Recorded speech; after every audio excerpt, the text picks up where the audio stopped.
নমস্কার বন্ধুরা, শ্রুতির তরফ থেকে সুজাতা শ্রীজাতর লেখা অন্ধকার লেখাগুচ্ছ আপনাদের সামনে তুলে ধরছে। নিজের অনুভূতি অবশ্যই কমেন্ট বক্সে জানাবেন।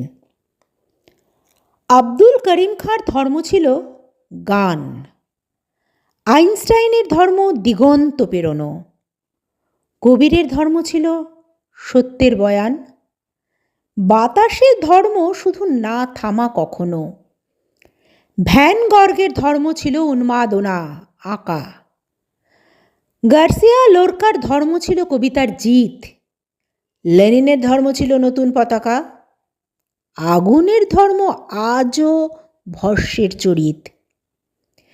এত এত ধর্ম কিন্তু একই গ্রহে থাকে, এ ওকে সে তাকে আরও জায়গা করে দেয়। তবে কেন অন্য পথ ভাবায় তোমাকে? তোমার ধর্মের পথে কেন অপব্যয়? যে তোমাকে শিখিয়েছে দখলের কথা, যেন সে ধর্মই নয়, প্রাতিষ্ঠানিকতা। কেমন লাগলো অবশ্যই জানাবেন।